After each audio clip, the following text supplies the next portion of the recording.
que contemplaba en su artículo 48 el pago del 30% por preparación de clases.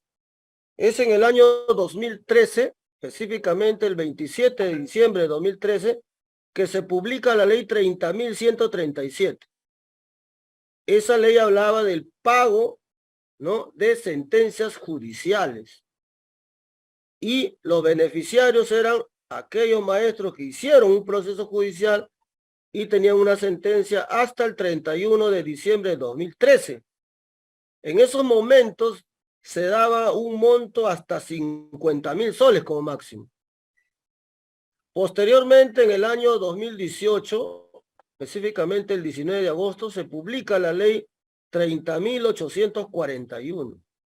Con esta ley se prioriza a todos los mayores de 65 años para el pago de el 30% por preparación de clases, siempre con sentencias judiciales. El 31 de enero del presente año se emitió el Decreto Supremo 004-2022 del Minedu, en que hablaba los criterios de priorización para todos aquellos que tienen sentencias judiciales. Esto fue publicado o daba como beneficiarios a todos aquellos que tenían sentencia judicial hasta el 31 de diciembre del 2021. ¿Cuáles eran los montos asignados para estos beneficiarios? Repito, con sentencias judiciales. 30.000 era el monto máximo para mayores de 65 años con enfermedad terminal, 10.000 soles para mayores de 65 años con enfermedad avanzada, 6.000 soles para mayores de 65 años y 4.000 soles para los menores o maestros que tenían 65 años como máximo. Esos eran los montos, eso es lo que se ha ejecutado, pero todo ello con sentencias judiciales. ¿Listo? ¿Qué hizo el SUTEP ante el escenario de que se publica la ley 31.495? Ley del pago del 30% sin judicializar. Inmediatamente envió la propuesta al Minedu indicando que en la reglamentación se debe contemplar de la siguiente manera. Todas las UGEL deben emitir las resoluciones administrativas de reconocimiento del pago del 30% por preparación de clases en base a la remuneración total. Número 2, el Ministerio de Educación debe garantizar el presupuesto necesario para cumplir con el pago del 30% por preparación de clases. Y número 3, para la ejecución del pago del 30%, que puede ser en efectivo, también lo puede hacer a través de programas de estudio de posgrado, programas de vivienda, terrenos, etc. O sea, usted le planteó la fórmula cómo debía ser la reglamentación. Y ahí está la constancia de recepción, el número de expediente, que acredita lo que estamos indicando. No es simplemente decir nosotros defendemos y no tiene cómo acreditarlo. Ahí están los documentos. De la misma manera se ha reiterado. Y esta vez hemos sido incisivos indicándole el delito que se está cometiendo al no reglamentar en el plazo señalado de 60 días. Ese es un delito que está tipificado en el Código Penal, omisión de actos funcionales. Ahí está la reiteración, ahí está la constancia de recepción, el número de expediente, es el oficio 426, ¿no? Y ahí se vuelve a indicar que ya con antelación se ha elevado las propuestas para la reglamentación, que fue uno de los acuerdos del convenio colectivo firmado el 15 de julio. Como ustedes saben, el SUTEP en negociación colectiva logró 24 acuerdos, 6% del PBI, nombramiento docente en todas las plazas orgánicas, aumento de remuneraciones para docentes, aumento de remuneraciones para auxiliares de educación, reconocimiento de años de contrato, reconocimiento de años de estudio. Esos acuerdos, simplemente para la implementación, muchos de ellos se necesita presupuesto. Y en el proyecto de presupuesto para el 2023 están ausentes. Es por eso que la tercera Asamblea Nacional del SUTEP ha programado una jornada nacional de lucha para el día 9 de noviembre. Muy bien, esta ley 31.495, que habla del pago del 30% sin judicializar, se publicó el 16 de junio. ¿Cuál es el objeto de esta ley? Ahí está subrayado para no ser reiterativo. Reconoce el derecho de los docentes, activos, cesantes y contratados. Repito, porque constantemente hacen la pregunta. Activos, cesantes y contratados en sede administrativa. Ese es el objeto de la ley. Está en el artículo 1 de esta ley 31.495. ¿Y cómo debe hacerse el cálculo? Tomando como base la remuneración total. ¿Listo? Remuneración total. Con eso queda descartado algunos audios que se viralizan en las redes que dicen que el cálculo lo van a hacer en función de un informe legal de servir el 524 del 2002. Totalmente falso. Ahí está, no lo digo yo, ahí está en la ley. Lo que pasa es que a veces cuando no revisamos, no analizamos integralmente las cosas, bueno, todo el mundo tiene derecho a opinión, pero cuando ya sale del marco legal, obviamente está hablando cualquier cosa sin fundamento. El artículo 2 habla del pago de la bonificación. Ahí expresamente dice, reciben el pago de dicho beneficio en base de la remuneración total, ¿no? Y ahí te especifica por qué. Porque ese derecho estaba contemplado en el artículo 48 de la ley 24029, más conocida como ley del profesorado. ¿Listo? ¿Y qué cosa es la remuneración total? Es aquella que está constituida por la remuneración total permanente y todos los conceptos remunerativos adicionales otorgados por ley expresa. ¿Listo? Todo lo que configura en tu boleta de pago, todo eso es la remuneración total. Periodo de aplicación. O sea, esta ley especifica que el periodo de aplicación de este beneficio es del 21 de mayo de 1990 al 25 de noviembre del 2012. Repito, periodo de aplicación 1990 al 2012. Periodo en que estuvo vigente la ley del profesorado. El artículo 4 habla para aquellos que tienen problemas de entender este tema, ¿no? El artículo 4 habla claramente sobre los procesos judiciales en trámite. Cuando un proceso judicial está en trámite, no debería haber mayores problemas, ¿no? La administración se allana al cumplimiento de la pretensión. Se allana. ¿Listo? O sea, no tiene por qué objetar, lo dice el artículo 4 de esta ley. Y ahí justamente dice los procesos judiciales en trámite no son impedimento para el cumplimiento de lo dispuesto en el artículo 2 de la presente ley. No es impedimento. ¿Ah? ¿Y qué dice el artículo 2? Ahí está, que es en base a la remuneración total. Artículo 5 habla del reconocimiento, ¿no?, de la autoridad bajo responsabilidad funcional. Ahí le dice bien claro, el Ministerio de Educación, los gobiernos regionales, las direcciones y gerencias regionales, las UGEL, deben emitir los actos administrativos correspondientes al reconocimiento del derecho de percibir las bonificaciones indicadas en el artículo 48 de la ley de profesorado. ¿Cuál es? 30% por preparación de clase. ¿Qué pasa con aquellos funcionarios, no?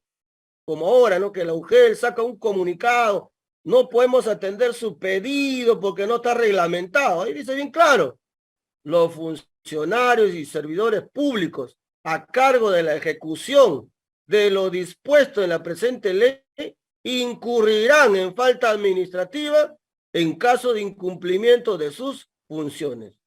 Ello sin perjuicio de las responsabilidades civiles y penales que corresponden. Ahí está. Artículo 6, creación del fondo. Créase el fondo denominado Fondo de Bonificaciones Magisteriales de carácter intangible y lógicamente para el cumplimiento del artículo 48 de la ley de profesorado, ¿no?, que habla del pago del 30%. Para este efecto, dice de lo antes dispuesto, la Dirección Nacional del Tesoro Público asignará el monto que determine el citado fondo. Ahí viene el tema. Ustedes revisan la ley de presupuesto, proyecto de presupuesto para el 2023, no está contemplado cuál es el presupuesto para el pago del 30% sin judicializar. Entonces, ¿nosotros qué vamos a hacer? Como dicen algunos audios, No hay que hacer nada porque he conversado en alta dirección de DITEN. Como no va a salir el reglamento todavía, nosotros tenemos que esperar que salga el reglamento. ¿Y qué dice la disposición complementaria y final sobre la reglamentación? El Poder Ejecutivo reglamenta la presente ley en el término de 60 días. 60 días de plazo tenía para que, en este caso, el Poder Ejecutivo, a través del Ministerio de Educación, emita el reglamento. No lo ha hecho. Si el 16 de junio se publicó la ley, toda ley entra en vigencia al día siguiente de su publicación. ¿Dónde está contemplado eso? Artículo 109 de la Constitución. Toda ley entra en vigencia al día siguiente de su publicación. Si no sacaron el reglamento, ¿eso es responsabilidad del administrado? Es responsabilidad de la administración. Listo, sobre el financiamiento, dice, la presente ley no irrogará gastos al tesoro público, debiendo financiarse con cargo al presupuesto del sector de educación. Ahí está el problema, el presupuesto. ¿Listo? Pero eso ya lo resolverán ellos, la administración. Nosotros, si el derecho nos asiste, nosotros tenemos que ejercer nuestro derecho. Y para aquellos que todavía siguen repitiendo que el cálculo se va a hacer en función del informe 524 de Servir, ahí dice bien claro en la disposición complementaria, derogatorias y modificatorias. Primera, dejar sin efecto el decreto supremo 051-91 PCM. ¿Quién impuso lo que es remuneración total permanente? Se impuso a través de este decreto supremo 051. ¿Qué dice la ley? Deróguese, dejar sin efecto. Más claro que el agua, compañero. Y también habla en la segunda disposición complementaria sobre derogatoria, deróguese toda norma que se oponga a la presente ley. Como ninguna ley es retroactiva, esto funciona de aquí hacia adelante. Repito, artículo 109 de la Constitución, toda ley entra en vigencia al día siguiente de su publicación. Muy bien, pero sin embargo, ellos tienen sus intereses, utilizan las redes sociales, mandan comunicados, uno de ellos, ¿no? A los maestros del Perú se hace el conocimiento que de acuerdo con la vigencia de la ley 30.179, que modifica el artículo 2001 del Código Civil, en relación a los plazos de prescripción extintiva, indica lo siguiente. ¿Cuándo prescribe? Dice, a los 10 años de la acción personal, la acción real, la que nace de una ejecutoria, cuando tú tienes una sentencia hay que ejecutarla, y la nulidad del acto jurídico. Primera falsedad. La ley 30.179 no modificó el artículo 1, el inciso 1. Modificó el inciso 4 y adicionó el inciso 5 al artículo 2001 del Código Civil. O sea, desde ahí ya están mal estos muchachos. Por ello, los maestros que hayan laborado desde el año 1991 hasta noviembre del 2012 tienen una deuda social del 30% por preparación de clase. ¿Cuál es el periodo de vigencia? Acá está. Periodo de aplicación, 21 de mayo de 1990 hasta el 25 de noviembre de 2012. Otra mentira, 90, ahí está, margen inferior, mayo de 1990. ¿Y qué dice su comunicado? Año 1991. Este año, el 25 de noviembre de 2022, se cumple 10 años de vigencia de la ley de reforma magisterial. Muy bien. Por consiguiente, la deuda social fenece. Pero ¿quién va a aplicar eso? Eso lo va a utilizar como mecanismo de defensa la administración. Y el juez finalmente resolverá, aplicará a solicitud lo que es la prescripción extintiva. ¿Eso a quién favorece? ¿Al trabajador o a aquellos que están en el poder político? Aquellos que están en el gobierno. Que están en el gobierno, o sea, prácticamente quieren hacer borrón y cuenta nueva. Para eso generan este tipo de psicosocial. Por lo tanto, dicen los maestros y auxiliares que no hayan solicitado el reconocimiento y pago de la deuda por preparación de clase a la SUGEL, tienen plazo para presentar su solicitud hasta el 24 de noviembre de este año. ¿Por qué? Pues ya te están induciendo tácitamente que te van a aplicar la prescripción extintiva. Y sobre ello, hay que revisar el artículo 1989 del Código Civil, que habla claramente qué cosa es la prescripción extintiva. La prescripción extingue la acción, pero no el derecho mismo. No el derecho mismo, porque el derecho mismo sobre 30% está en el artículo 48 de la ley del profesorado. Y si eso no te basta, revisa el inciso 2 del artículo 26 de la Constitución, que dice: carácter irrenunciable de los derechos reconocidos por la Constitución y la ley. ¿Listo? ¿Cuál es la ley que reconoce 30% por preparación de clases? Ley del profesorado, ley 24029, modificada por la 25212. Periodo de vigencia 90 al 2012. Sobre eso es lo que están reclamando los maestros en un proceso judicial. Y hay que distinguir una cosa, ¿no? Entre la prohibición de renuncia, o sea, yo no puedo renunciar a los derechos que ya tengo, y la inacción que es la base de la prescripción. O sea, yo tenía 10 años para actuar. El SUTE orientó todos a judicializar. Y ahora recién se están preocupando. ¿Presento, no presento? ¿Qué hago? Uno dice una cosa, otro dice otra cosa. ¿Cuál es la voz oficial? El SUTE. Pero según su corazoncito está por acá, por allá, qué dice la UGEL, qué dice DITEN. Lógicamente ese maestro no tiene una posición de clase. Y por eso es que tiene dudas. Entonces aquí le estamos diciendo claro, todos aquellos que han judicializado, no hay ningún problema para ellos. El asunto va en lo siguiente, ¿no? Por ejemplo, sale otro comunicado de la UGEL 3. ¿Qué le dice ahí? Indica que las solicitudes en amparo de la precitada ley serán atendidos cuando sea promulgado su reglamento correspondiente. Y si no sale el reglamento, ya han pasado 4 meses. ¿Qué hacemos? Seguimos esperando, ¿no? Esa es la lógica de algunos.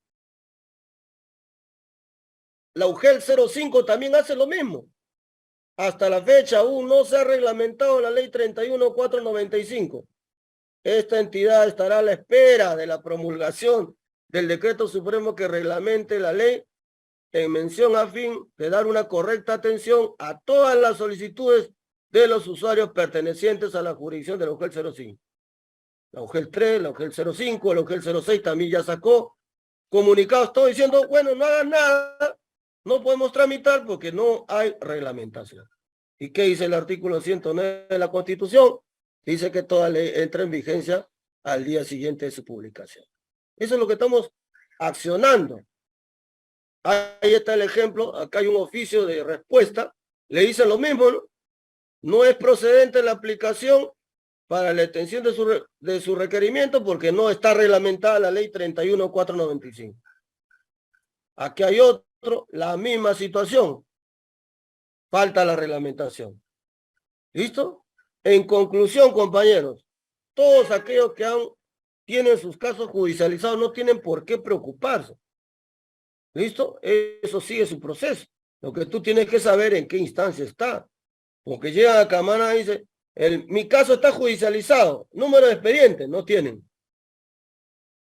Y esa situación sí preocupa, ¿no? Porque si yo lo tengo judicializado, lo mínimo que tengo que tener, ¿qué cosa es? El número de expedientes. No, que lo tiene el abogado. Bueno, siempre hay que tener una copia pues, de respaldo. ¿Listo? Entonces solamente hay una situación. Todos los judicializados no hay ningún problema. Pero hay otras casuísticas. Por ejemplo, nunca presentaron nada sobre el pago del 30% por preparación de clase. Lo presentaron a la UGEL y le declaró improcedente. Apelaron a la ADREL y le declararon improcedente. Apelaron a Servir y le declaró improcedente. Hay casos en que Servir le ha declarado fundado su apelación, pero obviaron judicializarlo dentro de los 3 meses. No saben el número de su expediente, perdieron el expediente, que la pandemia, que me mudé, etc. O en su defecto, hicieron el proceso judicial, pero archivaron su expediente. Entonces, todas esas casuísticas que estamos mencionando, en esa situación prácticamente están en el aire, no tienen ni un respaldo. Entonces tienen que acogerse a esta ley 31495 que fue publicada el 16 de junio. Pero ¿cuánto plazo tengo para presentar? O sea, nadie en su sano juicio va a esperar 10 años pues para accionar. Que mi boleta, que me falta esto, todavía tienes tiempo, ¿por qué te desesperas? Recién ha salido el 16 de junio. Y si te contestan que no procede, no te hagas problema. Esa copia es lo que necesitamos para formular la denuncia penal contra el ministro de Educación por haber cometido un delito, omisión de actos funcionales. Aquí yo no voy a denunciar porque no me gusta el ministro de Educación, sino yo tengo que sustentar con medios probatorios. ¿Y cuáles son los medios probatorios? La respuesta que me están dando el UGEL. Falta reglamentar. No te puedo atender. Hay que esperar. Esas son las pruebas que vamos a utilizar para la denuncia penal. Imagínate el ministro de Educación, que son los escuderos del actual presidente, conjuntamente con Salas, Chero y otros, ellos saben perfectamente que están cometiendo una ilegalidad. Siempre la administración exige cumplimiento del principio de legalidad. ¿Qué significa? Que todas las autoridades tienen un límite en sus facultades, respetar la Constitución, las leyes y el derecho. Si ellos no lo hacen, nosotros tenemos que accionar. Pero si nosotros hacemos caso de que no, hay que esperar, tranquilo, nada más, entonces, ¿en qué estamos? La orientación del sindicato en esta coyuntura ante la problemática es accionar. No me reciben físicamente porque ya me plantaron un comunicado. En forma virtual genero un expediente y tienen que responder. Si la UGEL no lo hace, ellos también están cometiendo una falta administrativa. Esa falta administrativa lo van a encontrar en el artículo 261 del texto único ordenado de la Ley de Procedimiento Administrativo General. Se está buscando cómo emigrar legalmente a los Estados Unidos. Listo, eso es lo que quería indicarles y lógicamente va a haber algunas preguntas, gustoso resolverlas cuando crean conveniente, ¿no?